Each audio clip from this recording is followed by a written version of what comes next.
I think that Bawumia has shown that he's a hard worker. He's prepared to get down to the ground, do some retail campaigning, touch hearts and souls. And that's what it is. People are excited to take selfies with him. The kids, and in the strategy of having this youth connect. That seems to be working like magic. Because you see, all political leaders, if you are really genuine and you want to be a good political leader, you should be brave enough to subject yourself to scrutiny. And when he goes and sits in front of students... How does that work? Samuel was trying to explain, but I didn't get it. When you finish the morning campaign, then every evening in the town, you set aside time for only youth to come and meet with you guys? Yes. Students, workers, artisans, hairdressers, all the... So they know that Dr. Bawumia is in town. He's meeting us at 7 at this hall. Yes. Okay, so you guys are there, they come. We set it up, they are there, they come in there, and then he delivers a statement, okay? The vision of transforming a country based on the fourth industrial revolution that this world is in right now, the digital world that he wants to push this country along, a data-driven society. And the beauty of it is the question and answer session. Oh, they ask him questions? Yes, you remember a nurse asking him a very difficult question. What did the nurse say? About the alawa and all that. That time, the allowances have been delayed. Delayed, yeah. And he promised that, look, he will work hard with the finance minister to release it. And some releases have been made. He admitted that, yes, there have been problems with it, but at least it's better with the government that reinstated it than with someone who cancelled it. So he doesn't only go to lecture people.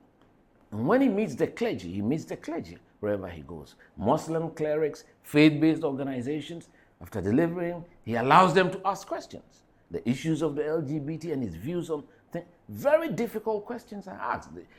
The banking, the banking questions are coming. I didn't know some of or so forth. When they had money in some of these, and they questioned it, and that kind of thing. So it shows that he's prepared. He's mentally on top of his game. He's very sharp. He has the vitality. Look at the amount of times he's walking around the country. He's very strong, and it shows the confidence of a man to touch every Ghanaian, and it is not regulated. Even the security have a tough time with that, because trying to manage all him. he sees, he catches somebody's eye, he goes there, he shakes the person, and they are all, all over him. And I think that has been good, is dispel the mystique of who political leaders should be. They should be close to the people. You are the vice president, you are the president. You are elected by the people. They give you the power, and you should be close to them. And I think the strategy is working, and the momentum is gaining ground. I suspect the NDC thought it was a done deal for them, because in all this time, they haven't been able to put together a campaign. A sustained campaign. In fact, it's only recently I saw that they had now set up a campaign team.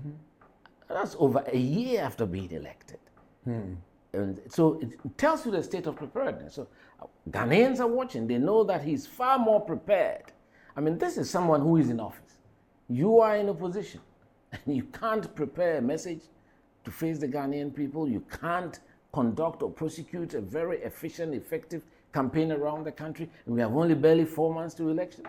So who would they trust with the mandate to efficiently run this country? I do think most Ghanaians would hang their bets on Dr. Mahmoud Bawumia.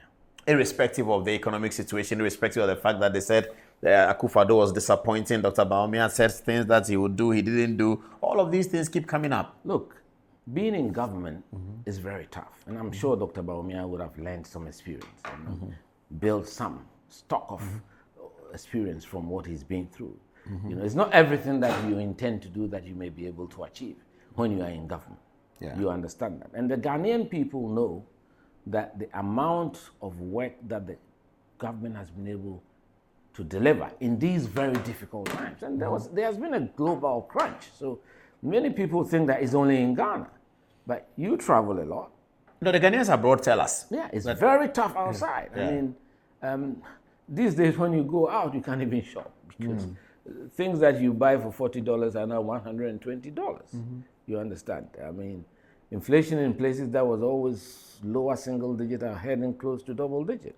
So that is not to say that we couldn't have done things differently.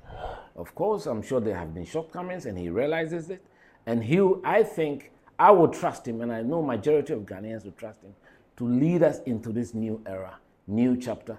Is more important about our values, to restore our values as Ghanaians and the respect for even governance and democracy.